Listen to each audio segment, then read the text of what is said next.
তিনি রাজনীতিতে নতুন আসলেও প্রকৃতপক্ষে তাকে ভুল প্রান্তে কিছু সমন্বয়কারী ভুল বুঝাইয়া আজকে দেশের 12টা বাজানোর জন্য নতুনভাবে একটা ষড়যন্ত্র চলতেছে।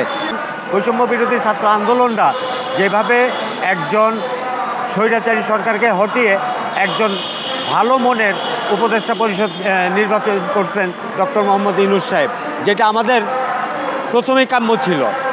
কারণ এই 72-এর পরে এই ডক্টরেট ডিগ্রিধারী কোনো উপদেষ্টা বা সরকার প্রধান কেউ এই পর্যন্ত হয়ে আসে নাই, এই প্রথমবার তারা হয়ে আসেন। তবে তিনি রাজনীতিতে নতুন আসলেও প্রকৃতপক্ষে তাকে ভুল প্রান্তে কিছু সমন্বয়কারী ভুল বুঝাইয়া আজকে দেশের 12টা বাজানোর জন্য নতুনভাবে একটা ষড়যন্ত্র চলতেছে। এই ষড়যন্ত্র হাত থেকে রক্ষা করার জন্য ডক্টর ইউনূস সাহেবকে একটু সচেতন থাকতে হবে। এবং আমরা চাই যে আমরা যে ভাত কাপড় বা শিক্ষা প্রতি ইত্যাদি ইত্যাদি নিয়ে যে একটা আশাবাদী ছিলাম, সেই আশাটা যাতে ডক্টর ইউনূস সাহেব এই দ্রুত গতিতে নিষ্পত্তি করতে পারেন। পাশাপাশি সংস্কারের বিষয়টা আমরা জানি দীর্ঘ 17 বছর যাবৎ একটু একটু করে স্বৈরাচারী খুনি হাসিনা যেভাবে দেশের প্রতিটা মন্ত্রণালয়, প্রতিটা জায়গায় যে ভাইরাস বসায় দিয়ে গেছে, সেই ভাইরাসগুলি একবারে দূর করা সম্ভব নয়। কারণ একবারে দূর করতে গেলে দেশের চরম ক্ষতি হয়ে যাবে। প্রত্যেকটা মন্ত্রণালয়, আমি মনে করি প্রত্যেকটা মন্ত্রণালয় স্টেপ বাই স্টেপ তাদের পরিবর্তন অবশ্যই তিনি করবেন। তবে বর্তমানে যে উপদেষ্টা পরিষদে যে সমস্ত স্বৈরাচারী, উনি হয়তোবা না জেনেই এটা ঢোকাইছেন, উনি একজন প্রবীণ এবং অভিজ্ঞ লোক। আমরা তাকে সশ্রদ্ধা চিত্তে পুনরায় বলতে চাই, এই ধরনের স্বৈরাচারী যাতে এই উপদেষ্টা মণ্ডলীতে প্রবেশ করতে না পারে সেদিকে ওনাকে সজাগ দৃষ্টি রাখতে হবে। পাশাপাশি আমি দ্রব্যমূল্যর কথা বলতে চাই।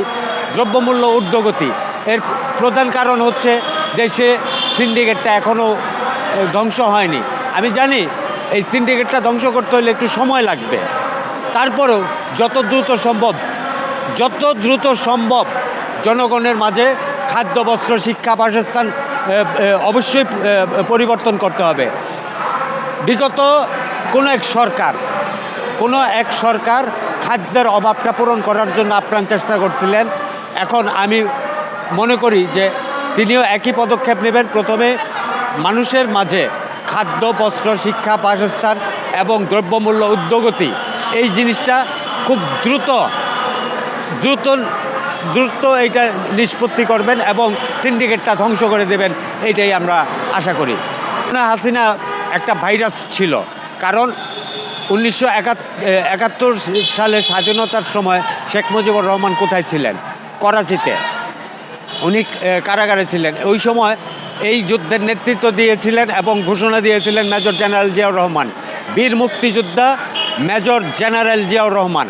এবং উনি ক্ষমতায় আসার পরে যখন তিনি চেয়েছিলেন যে প্রথমে খাল খনন এবং খাদ্য উৎপাদন দ্বিগুণ করতে হবে, হায়রে বাঙালি, সেই জিয়াউর রহমানকে তোমরা ধ্বংস করে দিলা। বাংলাদেশের উন্নতি হবে কিভাবে? আমি যারা আজকে বিএনপি করতেছে, সেই খাল খননের কর্মসূচির ভিতরে আজ পর্যন্ত একটা খালও এখন সেই জিয়াউর রহমানের স্মৃতি হিসাবে আমরা দেখতে পাচ্ছি না। তাহলে কিসের বিএনপি করতেছে? কারা এই বিএনপিগুলি করতেছে? অতএব আমি